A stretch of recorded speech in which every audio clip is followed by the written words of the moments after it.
Bom dia, boa tarde, boa noite aos alunos e ao professor da disciplina Aplicação Pedagógica da Hidroginástica. Meu nome é Tiago Pontes e o nosso grupo, composto por mim, pelo Fernando e pelo Ricardo, fará a apresentação do capítulo 4, que é especificidade do tipo de treinamento e do tipo de movimento. O capítulo 4, que será apresentado neste vídeo, ele é o capítulo de um livro chamado Prescrição do Treinamento Aeróbio, Teoria e Prática, dos autores Benedito Sérgio Denadai e Camila Coelho Greco. É interessante lembrar, que nós entendemos a hidroginástica como um exercício predominantemente aeróbio. Por isso, inclusive, a utilização desse livro, desse capítulo, para a nossa apresentação, para nosso conteúdo da disciplina Aplicação Pedagógica da Hidroginástica. E nossos objetivos são fazer essa apresentação, do capítulo 4, e exemplificar como esse conteúdo pode ser aplicado na pedagogia da hidroginástica. Como já dito anteriormente, é muito útil, pois a ginástica é um exercício predominantemente aeróbio. Aqui nós temos um roteiro de apresentação desse capítulo. Nesse capítulo nós vamos abordar cada um desses tópicos. Então vamos abordar especificidade da carga de treino aeróbio, diferentes tipos de indivíduos, no caso sedentários, ativos e altamente treinados, especificidade do treinamento resistido, treinamento combinado, no caso resistido e aeróbio, especificidade do movimento, possibilidade de transferência dos efeitos de treinamento entre modalidades, possibilidades de transferência dos efeitos de treinamento entre segmentos e a aplicabilidade do conteúdo na pedagogia da hidroginástica. Como já dito anteriormente, nós vamos buscar a todo instante estar fazendo ligação entre os conceitos abordados nesse capítulo com as aulas de hidroginástica, com a pedagogia da hidroginástica. Começando o primeiro tópico da nossa apresentação, nós vamos falar sobre especificidade da carga de treino aeróbico. Como a hidroginástica é um exercício predominantemente aeróbio. Quando falamos de carga de treino, nós vamos abordar três principais aspectos. Nós vamos abordar os conceitos de intensidade e volume, conceito de potência aeróbia e o potencial de treinabilidade dos indivíduos. Nos próximos slides nós vamos entender um pouco melhor sobre cada um desses conceitos. Então, começando com intensidade e volume, vale lembrar que intensidade e volume são variáveis do treinamento. Nós devemos sempre adequar estas variáveis às fases de treinamento dos nossos alunos e, lógico, a sua capacidade física. Intensidade e volume estão diretamente relacionados e estão também muito ligados ao princípio da sobrecarga, tá? Aonde? Nas aulas de hidroginástica, volume diz respeito ao tempo de treino, número de repetições, e a intensidade está relacionada à carga, à velocidade de execução dos exercícios e ao tempo de descanso entre os exercícios. No caso, nós podemos e devemos modular intensidade e volume, combinando essas variáveis para poder causar diferentes adaptações na capacidade e na potência aeróbia dos nossos alunos.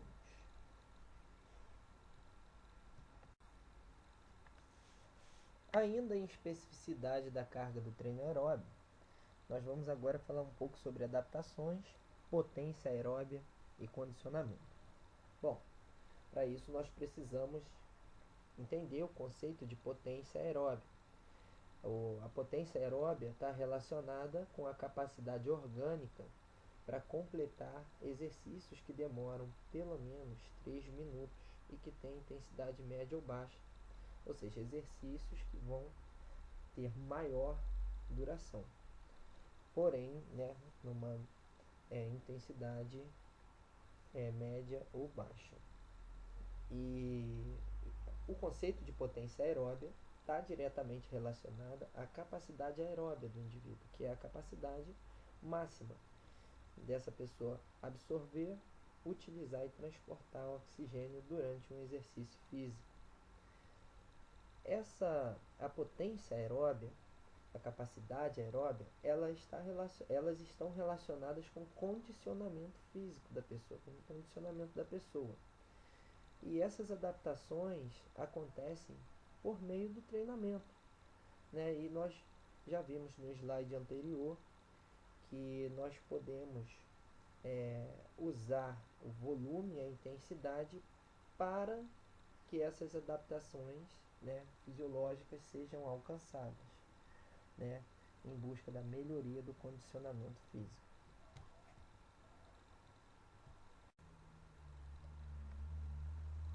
Falando agora o que eu já comentei anteriormente sobre o potencial de treinabilidade dos indivíduos, é interessante ter muita atenção nisso. Por quê? Potencial de treinabilidade dos indivíduos significa que quanto mais treinado o indivíduo estiver, mais difícil e demorado vai ser elevar o seu desempenho. Por quê? Porque apesar do ser humano ser treinável, nós temos limites, Então, quanto maior a performance, menor, no caso, é o potencial de treinabilidade, porque essa pessoa ela já é altamente treinada, ela já é altamente eficiente. Então, quanto maior a performance, quanto mais o indivíduo for treinado, mais baixo é o seu potencial de treinabilidade. Nós vamos entender isso agora para poder classificar o potencial de treinabilidade dos indivíduos.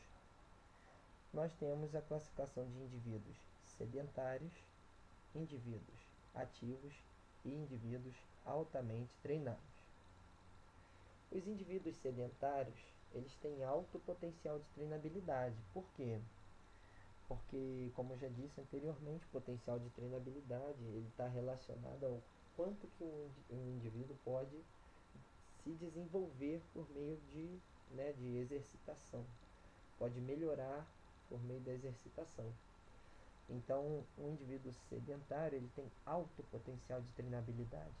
Indivíduos ativos têm níveis moderados ou até reduzidos, se forem, no caso, ativos e treinados, de treinabilidade. Então, são indivíduos que já não têm um potencial de treinabilidade tão alto quanto os sedentários por serem ativos, por serem treinados. E por último, os indivíduos altamente treinados. Esses são o que tem o menor potencial de treinabilidade, potencial de treinabilidade baixo. Então, no caso desses indivíduos, observar melhorias no VO2 máximo deles é pouco frequente. Por quê? Porque eles já são desenvolvidos, eles já têm um organismo, um metabolismo bem desenvolvido. Então, como o ser humano tem limites, não é uma máquina, nós entendemos que os indivíduos altamente treinados são os que têm baixo potencial de treinabilidade. Olá pessoal, meu nome é Ricardo. Eu vou dar continuidade no nosso tema, falando sobre especificidade do treinamento resistivo. Antes de mais nada, vamos tentar entender um pouquinho do que vem a ser treinamento resistido. O treino resistido é aquele treino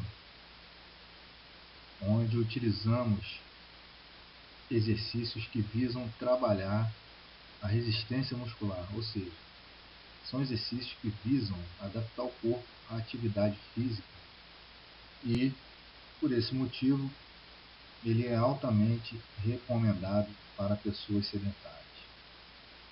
Os efeitos do treinamento resistido no rendimento aeróbico aparentemente depende da interação entre o estado físico, o condicionamento físico do indivíduo, o tipo de treinamento resistido e se esse treinamento resistido está ou não associado ao treino aeróbico. Inicialmente, nós podemos apenas especular que, quando realizado isoladamente o treinamento resistido com várias repetições e uma carga moderada, ou seja, um treinamento de resistência, de força, parece melhorar mais a resposta de lactato. Em outras palavras, melhora a capacidade aeróbica. Em contrapartida, no treino resistido com baixo número de repetições e com uma carga mais elevada, ou seja, uma força máxima, utilizando força máxima, parece que há melhora na potência aeróbica, ou seja, melhora o VO2 máximo. Quando combinados, o treinamento resistido e o treinamento aeróbico, numa única sessão de treino, verificou-se que, de maneira geral, não houve nenhuma alteração no percentual de melhora da potência aeróbia, ou seja, da potência e do VO2 máximo. Quando analisada a possibilidade de transferência dos efeitos do treinamento aeróbico entre segmentos corporais distintos, ou seja, braço versus perna ou perna versus braço, os estudos mostram que as adaptações foram específicas para cada segmento, ou seja, as adaptações foram específicas para braço e para perna. Transferência dos efeitos de treinamento entre modalidades, diferente para indivíduos sedentários e indivíduos treinados. Isso quer dizer que, quando analisada a transferência dos efeitos do treinamento entre modalidades de exercícios semelhantes, como ciclismo e corrida, os estudos mostraram que pode haver transferência dos efeitos do treinamento no VO2 máximo da corrida para o ciclismo, assim como também o contrário, do ciclismo para a corrida. Entretanto, em indivíduos moderadamente ou altamente treinados, a transferência tende a ser menor ou não ocorrer, porque quanto maior o nível de condicionamento do indivíduo, mais treinado ele é e mais difícil será elevar o seu desenvolvimento no treino. Os efeitos desse tipo de treinamento em indivíduos sedentários se mostrou até certo ponto razoável, enquanto que em indivíduos mais treinados praticamente não se percebeu alteração nenhuma. Bom, pessoal, dando prosseguimento ao assunto abordado no capítulo 4, eu vou falar um pouquinho sobre a transferência dos efeitos de treinamento entre os segmentos. Ou seja, se você treinar membros inferiores, se essas adaptações são passadas para os membros superiores e vice-versa.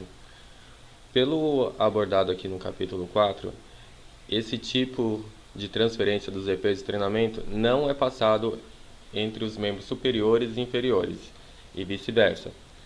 Isso porque as adaptações são específicas para cada segmento treinado. E segundo o autor e alguns estudos citados por ele, a transferência dos efeitos de treinamento entre esses segmentos parece não existir independentemente do modo de exercícios, do estado inicial de treinamento ou dos índices fisiológicos analisados. Ou seja, mesmo que seja pessoa destreinada, seja pessoa sedentária, ou seja alguém que já treina há muito tempo, isso não tem relevância para essa transferência dos efeitos de treinamento entre os segmentos. Ou seja, você não consegue passar é, o treinamento de membros inferiores e melhorar os membros superiores, nem treinar os membros superiores e melhorar os membros inferiores. Isso parece ser impossível e vale destacar também que existem poucos estudos sobre o assunto ainda, mas até agora todos apontam para esse caminho. Bom, sobre a aplicabilidade do conteúdo na pedagogia da hidroginástica, eu posso dizer que dificilmente a hidroginástica vai trabalhar com o conceito de máximo esforço, 100% da capacidade aeróbia, mas existem diversos tipos de públicos. A gente pode trabalhar com alunos sedentários a alunos treinados, mesmo que seja de uma faixa etária de meia idade ou idosos. Então é bem importante na observação do tipo de aluno que a gente vai trabalhar, quais são as condições físicas deles, como a gente pode empregar esse conteúdo também para a montagem de aulas, para os programas de treinamentos, os ciclos de treinamentos, masociclos, mesociclos, é, fazer treinamentos compostos de força, endurance, com treinamento aeróbio, estabelecer os objetivos junto aos alunos das aulas e dos ciclos de treinamento e também se atualizar nos estudos e conceitos sobre o tema, que para um professor é bem importante se manter atualizado na área em que vai dar aula, né? E essa parte da pedagogia na educação física às vezes é um pouco carente sobre estudos sobre os temas. Inclusive esse estudo foi feito com ciclistas, com corredores, com triatletas e não especificamente com alunos de hidroginástica. Então fica aí a dica para se atualizar mais sobre o tema e possíveis estudos futuros que venham a surgir sobre o tema. Então, pessoal, acredito que a gente conseguiu falar um pouquinho de cada assunto descrito aqui nesse roteiro, né? A especificidade da carga de treino, os diferentes tipos de indivíduos, sedentários, ativos, treinados, a especificidade do treinamento resistido, treinamento combinado com aeróbio, a especificidade do movimento, possibilidades de transferências dos efeitos de treinamento entre modalidades e também entre segmentos e como a gente pode aplicar esse conteúdo na pedagogia da hidroginástica.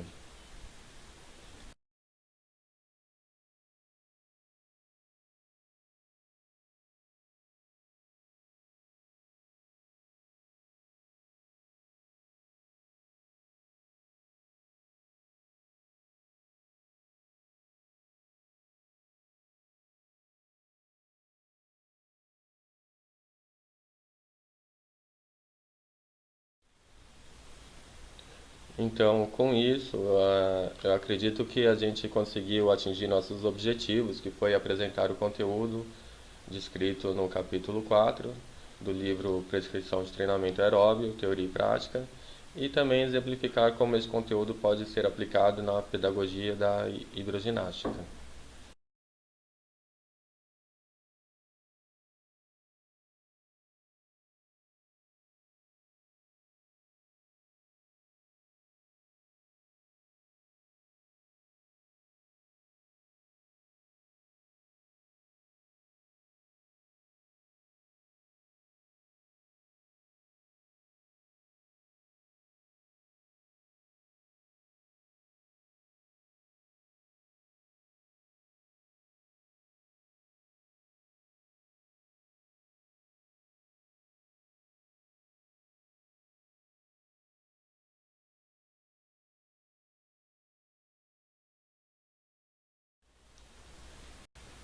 Bom, com isso, a gente queria deixar aqui a nossa mensagem final do trabalho, que foi uma frase dita pelo American College e agora recentemente publicada numa matéria do jornal O Globo, uma matéria de 5 de janeiro de 2022, onde a própria chamada, o tema principal da matéria é que fazer pouco exercício é melhor do que nada.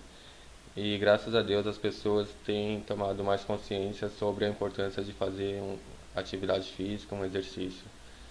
Mesmo que elas estejam em idade avançada, sempre é possível arrumar um meio adequado para se exercitar, né, sem sofrer dano, sem se machucar e com responsabilidade. Nesse caso, a hidroginástica vejo que é um importante instrumento para atingir esse objetivo. E desde já deixo nosso agradecimento a todos por terem visto a nossa apresentação. Obrigado.